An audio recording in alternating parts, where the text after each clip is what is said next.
The crystal wine glasses clinked as Sophia Richardson raised a toast, her perfectly manicured hands steady despite the third glass of Bordeaux. "To family success," she announced, her eyes fixing on me with barely concealed disdain. While the rest of the family celebrated their supposed success, I sat quietly at the massive dining table, watching my mother-in-law perform for her usual Sunday dinner audience. My husband Michael drifted uncomfortably beside me but remained silent. He never did have the courage to stand up to his mother. "Such a shame about your little boutique, Sarah," Sophia continued, false sympathy dripping from every word. "I warned Michael that retail was such a risky business. Not everyone is cut out for the corporate world. My name is Sarah Jeanne, and at 34, I was watching my mother-in-law celebrate what she thought was my financial ruin after 2 years of her careful sabotage. She believed she had finally succeeded in proving I wasn't worthy of her precious son or the Richardson family name. These things happen," I said mildly, taking a small sip of wine. "Business is unpredictable." Sophia's smile widened. She loved it when I played the defeated daughter-in-law. "Of course, dear. Not everyone can build something lasting like Richardson Beauty. 30 years of success doesn't come easily." I thought about the documents sitting in my home office, signed and ready for tomorrow morning's board meeting. Sophia had no idea that while she'd been busy destroying my small chain of boutiques, I'd been orchestrating the biggest business coup in her company's history. "Mom," Michael attempted weakly, "maybe we should talk about something else." "Why?" Sophia cut him off. "We need to discuss your future, Michael. Now that Sarah's financial situation has changed, perhaps it's time to consider other options." I knew exactly what she meant by other options. Rebecca Holmes, the daughter of Sophia's best friend, had recently returned to town after her divorce. Sophia had been not so subtly pushing her toward Michael for months. My phone buzzed quietly. A message from Daniel, my lawyer. "Everything's set for tomorrow. Board votes confirmed." She won't know what hit her. I excused myself to the bathroom, needing a moment to compose myself. In the massive marble bathroom of the Richardson mansion, I stared at my reflection and thought about how it had all started 3 years ago. I'd been the rising star of the retail world. My boutique chain, Urban Chic, was expanding rapidly, featured in major fashion magazines, and attracting attention from luxury brands. Then I made what Sophia considered my fatal mistake. I married her son. Michael and I had met at a charity gala. He was sweet, kind, and completely dominated by his mother. But I loved him and foolishly thought love would be enough to overcome Sophia's disapproval of my new money status and Chinese-American background. The sabotage started small. Sophia would casually mention to her society friends that my boutiques were having quality issues. Key suppliers suddenly canceled contracts. Landlords unexpectedly raised rents or refused to renew leases. Each problem seemed random, but I knew better. What Sophia didn't know was that I'd been recording everything. Every casual phone call where she urged suppliers to drop me, every meeting where she pressured property owners, every subtle threat she made to anyone who did business with Urban Chic. But more importantly, she never bothered to look closely at the group of investment firms that had been quietly buying up shares of Richardson Beauty over the past year. Why would she? The companies all seemed independent, legitimate, with no connection to me. My phone buzzed again. Another message from Daniel. "Final share count confirmed. You control 62% through the holding companies. Board meeting scheduled for 9:00 a.m. I returned to the dining room just as Sophia was starting another story about her business success. "It's all about connections, really," she was saying. "The right people, the right background. You understand, Sarah." "Perfectly," I replied, thinking about the connections I'd made while building my case against her. The suppliers who'd provided documentation of her interference, the property owners who'd recorded her threats, the executives at her company who were tired of her outdated leadership and discriminatory practices. Michael touched my hand under the table, a small gesture of support he only dared when his mother wasn't looking. He had no idea what was coming either.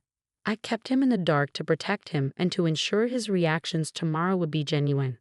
"More wine, Sarah?" Sophie offered, her smile sharp. "Drown your sorrows?" "No, thank you," I said. "I have an early meeting tomorrow."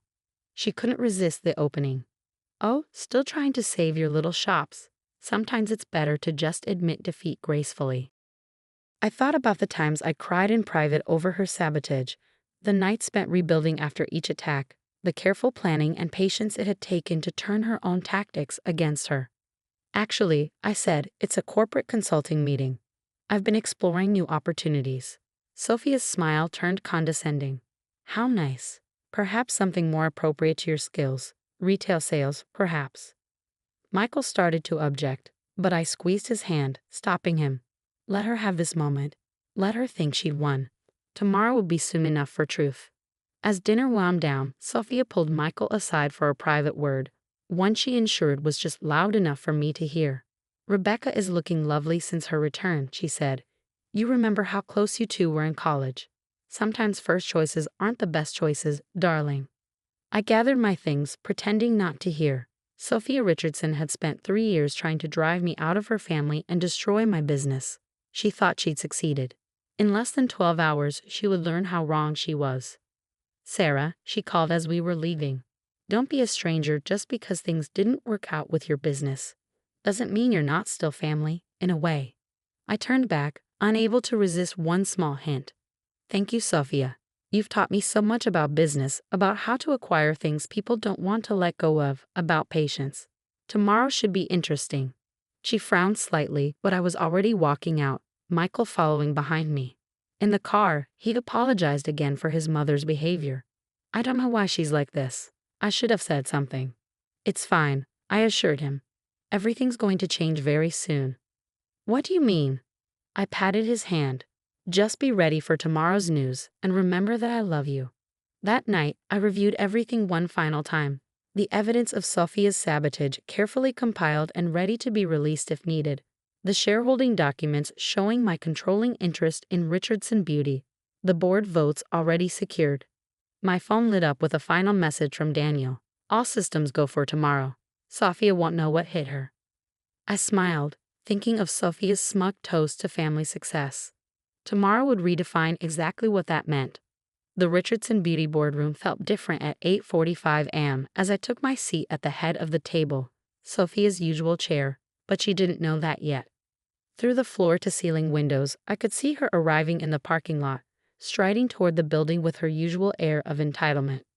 Are you sure about this? Daniel asked quietly, arranging the documents we need. Once we start, there's no going back. I nodded, thinking of all the nights I'd spent building up to this moment. She chose this path, Daniel. She just didn't expect anyone to fight back. Sophia swept into the room at exactly 9:00 a.m., faltering slightly when she saw me. Sarah, what are you doing here? Her eyes narrowed as she noticed me in her seat. That's my place.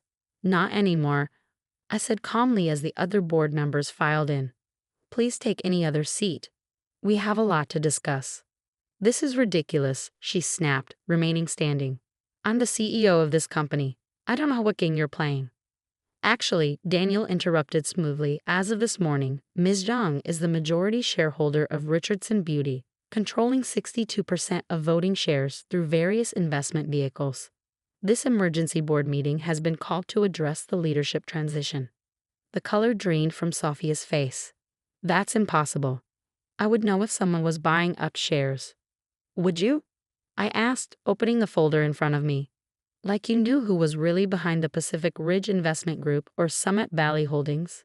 You've been so busy trying to destroy my business that you never noticed who was buying into yours. The other board members were watching with barely concealed interest. Many of them had their own stories of Sophia's tyrannical leadership and discriminatory practices. This is absurd, Sophia sputtered. Michael will never allow. The boardroom door opened and Michael walked in. I called him early this morning, finally explaining everything. He looked pale but determined. Hello, Mother, he said quietly, taking a seat beside me. Sophia's face twisted with rage and betrayal. You knew about this? I just found out, Michael replied. And after hearing everything, all the ways you tried to destroy Sarah's business, all the manipulation, I fully support her taking control. The votes are already secured, Daniel added, distributing documents to everyone. The board has agreed that a change in leadership is necessary for the company's continued growth and ethical operation. I watched Sophia's carefully maintained facade crack as she realized the depth of what was happening. You can't do this to me, she whispered. This company is my life. Like my business was mine? I asked quietly. before you systematically destroyed it. I have evidence of everything, Sophia. Every threat, every manipulated contract, every sabotaged deal. I projected the evidence onto the boardroom screen, emails, recorded conversations, sworn statements from suppliers and property owners. 3 years of careful documentation of her campaign against me. You could have just accepted me, I said as she sank into a chair, watching her carefully constructed world crumble. Could have given me a chance to prove myself.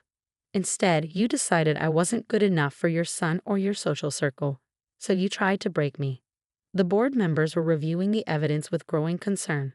Sophia's actions hadn't just been personal, they'd been unethical and potentially illegal. What do you want? Sophia finally asked, her voice hollow. I want what I've earned, I replied. Control of this company, a chance to modernize it, expand it, make it better than it ever was under your leadership. And I want you to understand exactly how it feels to have everything taken away by someone you underestimated. Daniel began distributing the severance agreements we prepared. You can exit gracefully, I told Sophia. Keep your social standing, your country club memberships, your place in society. Or you can fight, and I'll release everything I have to the press. Your choice. Her hands shook as she read the documents. You thought of everything, haven't you? I learned from the best, I said. You taught me that patience and careful planning are everything in business, and sometimes you have to let your opponent think they're winning before you make your final move. The next hour was a blur of signatures and legal terminology. Sophia signed everything put in front of her, her perfect makeup failing to hide her devastation. By 10:30, she was no longer CEO of Richardson Beauty. As she stood to leave, she turned to Michael one last time. She planned this all along, she said bitterly. She married you to get to me. Michael shook his head. No, Mother. I married her because I loved her. You're the one who turned it into a war. And you lost. After Sophia left, the board quickly approved the transition plan we developed. By noon, I was officially CEO of Richardson Beauty, with a mandate to modernize and expand the company. That evening, Michael and I sat in our home office, processing everything that had happened. I wish you'd told me sooner, he said quietly. I needed to protect you, I explained, and I needed your reactions to be genuine. Your mother had to believe you knew nothing. He nodded slowly. What happens now?